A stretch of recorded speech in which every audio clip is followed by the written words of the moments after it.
سامری تھا، وہ جادوگر تھا۔ اس نے ایک بت بنایا جس کو آج کل اکثر لوگ کہتے ہیں کہ ہم تو تمثیل بناتے ہیں۔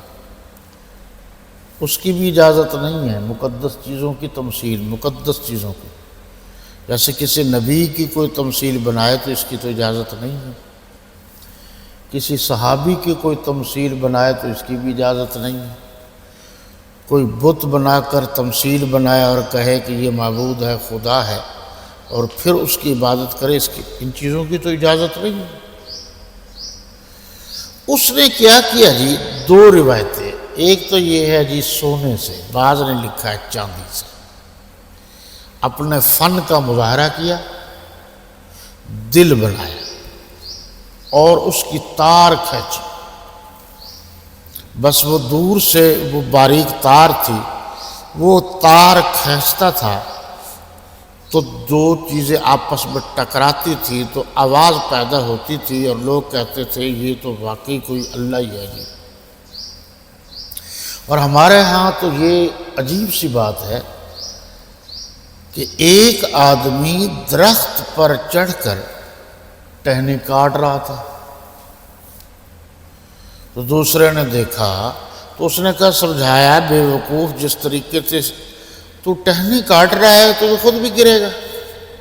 تو تھوڑی دیر بعد وہ گر گیا، تو باقیوں نے کہا دیکھو یہ کتنی پہنچی ہوئی سرکار ہے، اس نے پہلے بتا دیا تھا، واقعی گر گیا۔ یہ ہمارا شعور ہے، اس قسم کی باتیں اب بھی ہیں۔ اچھا، بعض یعنی علماء کرام نے لکھا ہے کہ جو آواز پیدا ہوتی تھی، میں نے عرض کیا تھا کہ آپ کے جامعہ خیر المدارس میں جو مندر تھا، پرانا مندر جس میں کپڑے وپڑے رکھے جاتے تھے، اور وہ تقریباً 20 سے 25 کلو کی چابی تھی جو اوپر چھپائی گئی تھی، تو وہ بچے جب کھیلنے جاتے تھے تو وہ بٹے اٹھا کے مار دیتے تھے، آہستہ آہستہ وہ سیمنٹ اترتی گئی تو چابی ظاہر ہو گئی۔ چابی کو جب کھولا، یعنی وہ اصل دروازہ اس کے بغیر تو کھل نہیں سکتا تھا، جب چابی کا یہ وزن تھا، تو کھولا تو اندر انہوں نے بت رکھا ہوا تھا سونے کا، ہندوؤں نے۔ اب وہ جو بت تھا اس کی کوالٹی یہ تھی کہ آپ جیسے ہی پاؤں رکھتے، انہوں نے نیچے سے سسٹم بنایا ہوا تھا، جوڑ بنائے ہوئے تھے کہ وہ بت اصل متحرک ہو جاتا، اور لوگ سمجھتے کہ دیکھو جی اللہ ہے تو متحرک ہو رہا ہے، ہماری باتیں بھی سن رہا ہے، دیکھو جی حرکت کر رہا ہے، ایسے کہتے ہیں۔ یہ میں نے عرض کیا تھا، یہ کراچی میں MQM کے جو مسٹر الطاف تھے، آپ کو اگر یاد ہو تو وہاں وہ ایک باقاعدہ لگاتے تھے، لوہے کا وہ بنا ہوا تھا، الیکٹرانک تھا، وہ جیسے ہی اس کو سلام کرتا، وہ جہاں پاؤں رکھتا، اس پاؤں کا آگے جو ہے کنیکشن تھا، وہ حرکت کرتا، تو وہ بت کہہ لیجئے وہ یوں آگے ہاتھ اٹھاتا، آگے کرتا اور ہاتھ ملاتا تھا۔ یہ الیکٹرانک چیزیں ہیں۔ جس طرح کہ ایک بدبخت گوہر شاہی جس نے نبوت کا دعویٰ کیا تھا، اور آپ کے اگر علم میں ہو، دل سے اس نے کام شروع کیا تھا، دل بنا کر، اور پھر اس نے تصویریں بنائی تھی کہ آسمان پر دیکھو جی وہ گوہر شاہی کی تصویریں نظر آتی ہیں۔ ان ساری چیزوں کا تعلق کرشمہ سازی سے تھا، حقائق سے نہیں تھا، یہ کوئی معجزہ نہیں تھا، وہ نبی نہیں تھا، وہ تو جھوٹا انسان تھا۔ آج کل اس کا جو قائم مقام بنا پھرتا یونس الگوہری، یہ آپ ذہن ادھر ادھر دوڑایا کریں، صرف قادیانی نے نبوت کا دعویٰ نہیں کیا، اس جیسے بہت بدبختوں نے نبوت کا دعویٰ کیا، تو وہ اعلانیہ کہتے ہیں ہم کتے گوہر شاہی کے، یہ ان کا ترانہ ہے، ہم کتے گوہر شاہی کے، اور اس پر فخر بھی کرتے ہیں۔ اچھا، انہوں نے یہ بات لکھی ہے، میں تصدیق کے لیے آپ کو حوالہ دے رہا ہوں، یہ حضرت مولانا مفتی محمد شفیع صاحب دیوبندی رحمۃ اللہ تعالی علیہ، معارف القرآن جلد اول ہے، اس کے صفحہ نمبر ہے جی 225۔ اس میں انہوں نے یہ بات لکھی ہے کہ وہ جو جادوگر سامری تھا اس نے حضرت جبریل امین علیہ السلام جس گھوڑے پر سوار تھے اس گھوڑے کے نیچے سے مٹی اٹھائی تھی اور وہ مٹی اس میں جو اس نے معبود خود ساختہ بنایا تھا اس میں ڈالی تھی جس سے آواز پیدا ہو گئی۔ اب یہ کہاں تک صحیح ہے یہ قابل غور بات ہے، انہوں نے لکھ دیا ہے۔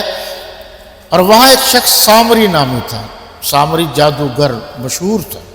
یہ جادوگر بچوں کے لیے جو پکچر بنائی گئی ہے اس میں بھی اس کا ذکر ہے، اور بہت ساری ایسی چیزیں ہیں جو غلط بھی ہیں۔ ان میں ایک چیز یہ بھی تھی یا اللہ مدد والی۔ ہمارے ہاں یہ چیزیں جو ہیں ان چیزوں میں استعمال کی جائیں تو بچوں پر زیادہ اچھا اثر پڑتا ہے۔ کہتے ہیں وہ سامری نامی تھا، اس نے چاندی یا سونے کا ایک بچھڑے کا قالب ڈھانچہ کہہ لیجیے بنا کر اس کے اندر وہ مٹی جو اس نے جبریل امین علیہ السلام کے گھوڑے کے قدم کے نیچے سے اٹھا کر اپنے پاس محفوظ رکھی ہوئی تھی ڈال دی۔ اس بچڑے میں جان پڑ گئی اور جوہلا بنی اسرائیل نے اس کی پرستش شروع کر دی۔ یہ آپ ذرا دیکھ لیجئے، جیسے ہاں اب بھی ہمارے ہاں یہ رسم ہے کہ آپ گھوڑے کو نذرانہ پیش کرنے جائیں، یہ گھوڑے کو بھی نذرانہ پیش کیا جاتا ہے، باقاعدہ محرم میں تو بہت زیادہ پیش کیا جاتا ہے۔ اور اس دور میں دیسی کھانڈ تھی، اس کو کھانڈ کہتے تھے اردو میں، چینی تو پھر بعد میں آئی۔ تو وہ نذرانہ جب پیش کرنے جاتے ہیں تو وہ عورتیں خاص کر نیچے سے بھی گزرتی ہیں، اور ہمارے ہاں بھی عام ہے کہ گھوڑے کا پیشاب وغیرہ اور بڑا پیشاب چھوٹا جیسے ہندو گائے کی طرح استعمال کرتے ہیں، یہ بھی برکت کے لیے استعمال کرتے ہیں۔ تو وہ اگر بھول کے بھی وہ ٹانگ مار دے تو کہا جاتا ہے کہ جی یہ بہت مراد جو ہے اس کی پوری ہو گئی۔ یہ ہماری جہالت کا عالم ہے۔ اب یہ آج کہتے ہیں ترقی یافتہ، تو یہ موسیٰ علیہ السلام کے دور کی بات ہے۔ یہ 14 نمبر چنگی پر بھی ایک بابا تھا، پرانے دوست جانتے ہیں، ننگا بابا بھی کہتے تھے، بابا فقیر بھی کہتے تھے۔ وہ عیسائی بابا بگا بھی تھا، عیسائی تھا، پکا عیسائی تھا، بدبخت تھا، نااہل تھا۔ سارے مسلمان اس کے پاس جاتے تھے، جو وہ حرکتیں کرتا تھا تو کوئی غیرت مند دیکھ کر برداشت بھی نہیں کر سکتا تھا۔ اور اگلی لطف کی بات یہ ہے کہ جہاں وہ ایسی غلط حرکتیں کرتا تھا آج اس کی دربار موجود ہے اور وہاں سب سے زیادہ جانے والے مسلمان ہیں۔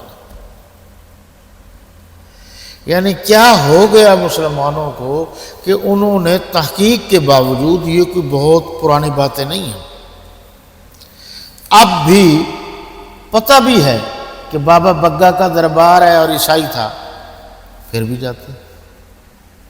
میں یہ لسٹ گناؤں تو آپ حیران ہو رہے ہیں۔ میرے علم میں بہت سارے مقامات ہیں جہاں گدھے دفن ہیں، دربار بن گئی ہو، جہاں کتے دفن ہیں، دربار بن گئی ہو۔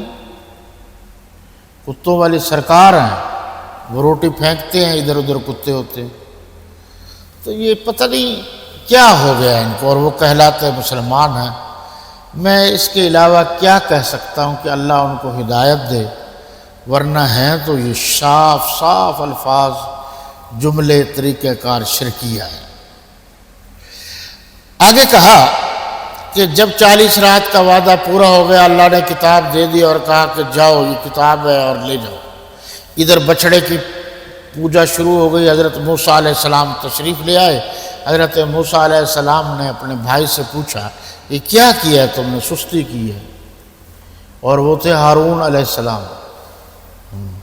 یہ جو کہا جاتا ہے نا یا علی انت منی، اے علی آپ مجھ سے ہیں، انت منی بمنزلت ہارون من موسیٰ الا انہ لا نبی بعدی، ذرا آپ غور کریں گے، آپ صاحب علم ہیں کہ آپ میرے پاس یعنی میرے سامنے اس طرح جیسے موسیٰ علیہ السلام اور ہارون علیہ السلام تھے، یعنی بھائی تھے، اس پر اعتراض نہیں ہے، لیکن جو اس میں سمجھنے کی بات ہے وہ یہ ہے کہ دونوں بھائی تھے، دو پیغمبر تھے، یعنی حضرت موسیٰ علیہ السلام بھی پیغمبر تھے، حضرت ہارون علیہ السلام بھی اللہ کے پیغمبر تھے، لیکن جب وہ غصے میں آئے حضرت موسیٰ علیہ السلام، یہ جلالی نبی تھے، صحابہ کرام میں سے سب سے زیادہ جلالی حضرت سیدنا فاروق اعظم رضی اللہ تعالی عنہ تھے، انبیاء میں سے سب سے زیادہ جلالی